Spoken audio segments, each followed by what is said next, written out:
ನಾಗರಿಕ ಬಂಧುಗಳೇ, ಸಾಮಾಜಿಕ ಮತ್ತು ಶೈಕ್ಷಣಿಕ ಸಮೀಕ್ಷೆಯಲ್ಲಿ ನೀವು ಗಣಿತದಾರರನ್ನು ಕಾಯಬೇಕಾಗಿಲ್ಲ.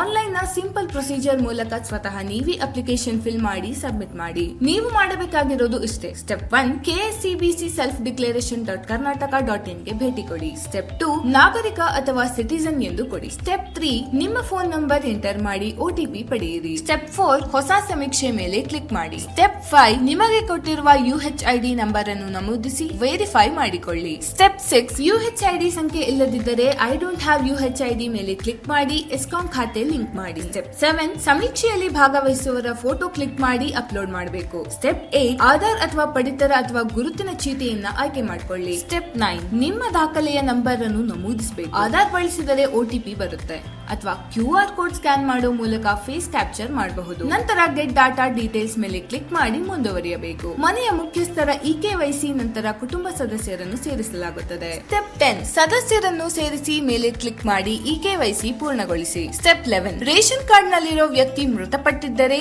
ಡಿಸೆಸ್ಟ್ ಮೇಲೆ ಕ್ಲಿಕ್ ಮಾಡಿ. ಸ್ಟೆಪ್ 12 ಕುಟುಂಬ ಸದಸ್ಯರನ್ನು ಸೇರಿಸಿದ ಮೇಲೆ ಹೆಡ್ ಆಫ್ ಫ್ಯಾಮಿಲಿಯನ್ನು ಗುರುತಿಸಿ ಸರ್ವೆ ಪ್ರಾರಂಭಿಸಿ. ಸ್ಟೆಪ್ 13 ಪ್ರತಿಯೊಬ್ಬರ ಮಾಹಿತಿ ಪಡೆದ ನಂತರ ಕುಟುಂಬದ ಮಾಹಿತಿ ದಾಖಲು ಮಾಡಬೇಕು. ಸ್ಟೆಪ್ 14 ಕೇಳಿರುವ ಪ್ರಶ್ನೆಗಳಿಗೆ ಉತ್ತರ ಸಲ್ಲಿಸಿ ಮೇಲೆ ಕ್ಲಿಕ್ ಮಾಡಿ. ಸ್ಟೆಪ್ 15 ನೀವು ಸಲ್ಲಿಸಿರೋ ಮಾಹಿತಿಯನ್ನು ಮತ್ತೊಮ್ಮೆ ಪೂರ್ಣವಾಗಿ ನೋಡಬಹುದು. ಸ್ಟೆಪ್ 16 ಒಂದು ಹಾಳೆಯಲ್ಲಿ ನಾನು ಸ್ವಯಂ ಪ್ರೇರಣೆಯಿಂದ ಸಮೀಕ್ಷೆಯಲ್ಲಿ ಭಾಗವಹಿಸಿ ಎಲ್ಲಾ ನಿಖರ ಮಾಹಿತಿಗಳನ್ನು ಕೊಟ್ಟಿದ್ದೇನೆ ಎಂದು ಬರೆದು ಆ ಫೋಟೋವನ್ನು ಅಪ್ಲೋಡ್ ಮಾಡಬೇಕು. ಸಬ್ಮಿಟ್ ಮಾಡಿದ ನಂತರ ಅಪ್ಲಿಕೇಶನ್ ಸಂಖ್ಯೆ ನಿಮಗೆ ಸಿಗುತ್ತದೆ.